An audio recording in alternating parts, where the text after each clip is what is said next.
Hello बच्चों, alpha institute में आपका हार्दिक स्वागत है। और जैसे जैसे परीक्षा नज़दीक आ रही है, आप लोग परेशान होते जा रहे हैं कि किस प्रकार से हम अपनी तैयारी को करें कि हम एक अच्छे वे में अपनी तैयारी को ले जाएं। क्या हमारी स्ट्रेटजी रहनी चाहिए, किस प्रकार का पेपर का पैटर्न होता है, तो इन सब चीज़ों के बारे में आज हम डिस्कस करेंगे। ठीक है, तो हम किस प्रकार से अपनी तैयारी को करें। ठीक, जो ये आता है कि किस प्रकार से हम अपनी तैयारी को करें, या जनरल टेस्ट का मेन यहाँ पर है जनरल टेस्ट कि किस प्रकार से हम जनरल टेस्ट को पढ़ें, क्योंकि बहुत सारे बच्चे ऐसे बैकग्राउंड से आए फिजिक्स, केमिस्ट्री, मैथ, बायो पढ़ करके, तो वो जनरल टेस्ट के लिए थोड़ा सा परेशान हो जाते हैं। तो जो आपका CUET UG 2024 है, इसमें आपका जो GT से क्वेश्चन पूछता है, जनरल टेस्ट से क्वेश्चन पूछता है, ये पूछता है 60 क्वेश्चन, और हर क्वेश्चन आपके 5 नंबर के होते हैं, और माइनस मार्किंग होती है इसमें 1 की, और क्वेश्चन होते हैं वो 5 नंबर के। लेकिन आपको इसमें अटेम्प्ट करना होता है 50 क्वेश्चन। ठीक है, कितने अटेम्प्ट करना होता है? 50 क्वेश्चन, जो कि आपके 250 नंबर होते हैं। ठीक है, तो आप लोग परेशान है कि कैसे पढ़े कि मेरे 250 नंबर आ जाए, या फिर 250 में बहुत अच्छा नंबर आ जाए। तो हमें पहले अपने एग्जाम पैटर्न पर ध्यान रखना है कि किस प्रकार से एग्जाम का पैटर्न है, या कैसे क्वेश्चन पूछा जाता है, कितनी डीप क्वेश्चन पूछता है। इसमें हमारा सिलेबस जो होता है ये लगभग 20 नंबर कहिए तो इन सभी में बटा हुआ है।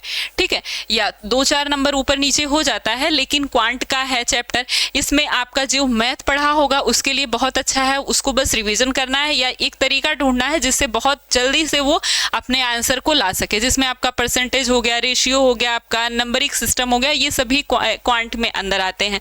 रीजनिंग हो गया आपका, रीजनिंग में टाइम से हो गया आपका, और आपका ये सब जितना भी ब्लड रिलेशन हो गया आपका, ये सब आपके रीजनिंग के हैं। रीजनिंग आपने नहीं पढ़ा होगा पहले।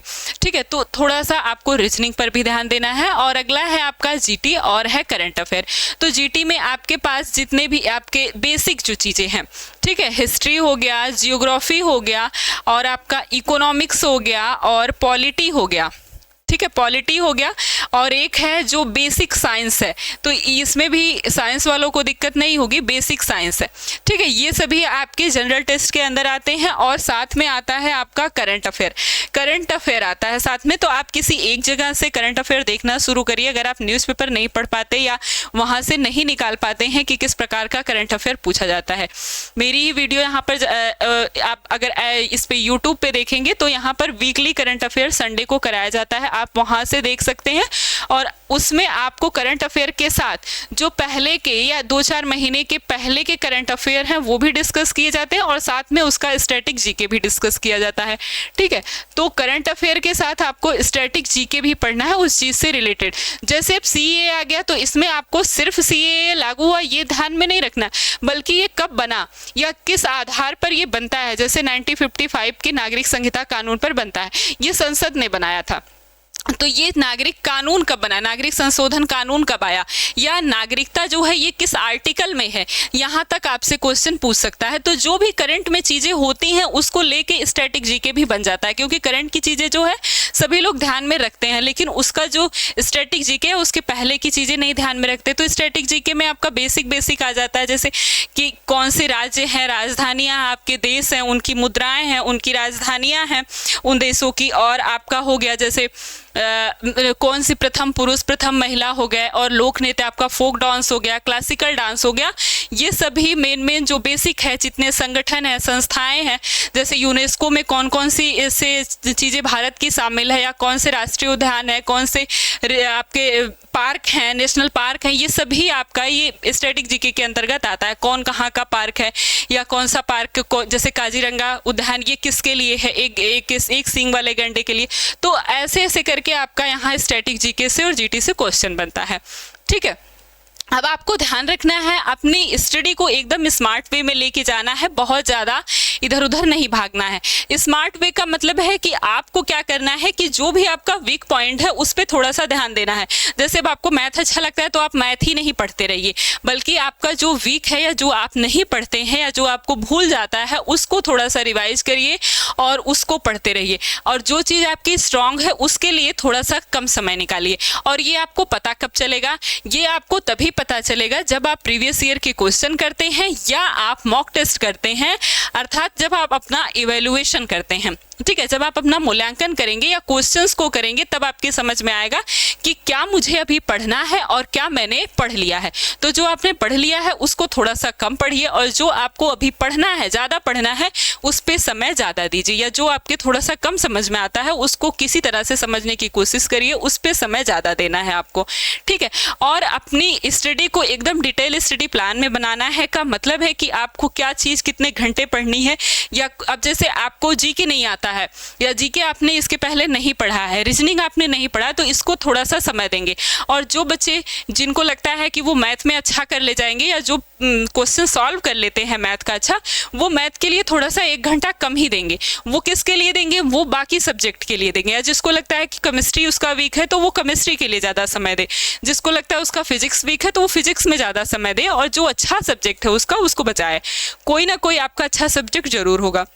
तो ये है आपका स्टडी प्लान। तो प्लान करके आपको पढ़ना है, ना कि इसी वे में नहीं पढ़ते जाना कि बस पढ़ते जाओ, मोटी मोटी किताबें ख़त्म करते जाओ और कुछ रिजल्ट ना आए। यही होता है कि आपका रिजल्ट नहीं आता, क्योंकि आप अपना इवैल्यूएशन, अपना मूल्यांकन नहीं कर पाते कि आपने क्या पढ़ा, क्या छोड़ा, या आप जो पीछे पढ़ रहे हो वो आपको याद हो रहा है कि नहीं। इसका केवल एकमात्र तरीका यही है कि आप क्वेश्चंस को सॉल्व करते हैं।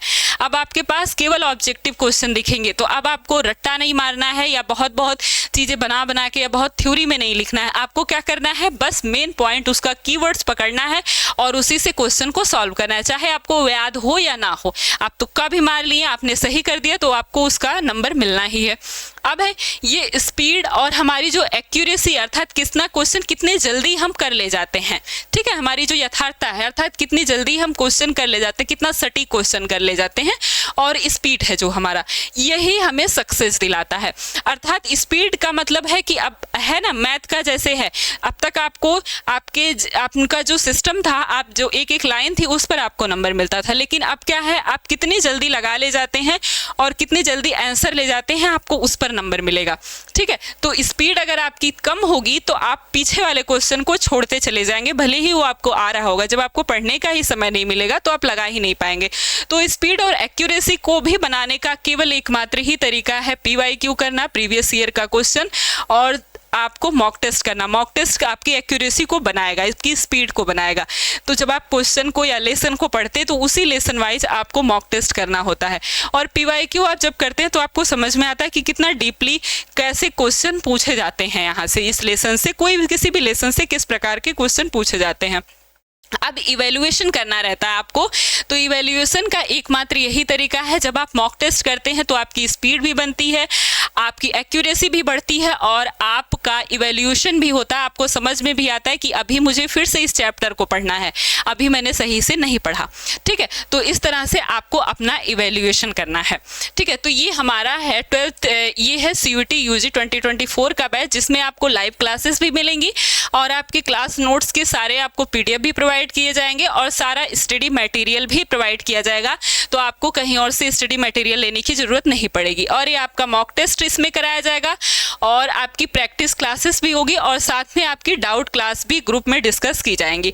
ठीक है, तो अगर आपको लेना है तो ये आपके लिए बहुत ही फ़ायदेमंद है, क्योंकि एक साथ ही आपको सारी चीज़ें मिल जाएंगी, आपको इधर उधर भटकने की ज़रूरत नहीं पड़ेगी। ठीक है, तो इस तरह से आप अपनी जनरल टेस्ट की पढ़ाई को या सभी सब्जेक्ट के पढ़ाई को बहुत आराम से, बहुत अच्छे तरीके से कर सकते हैं। ठीक है, चलिए, थैंक यू सो मच।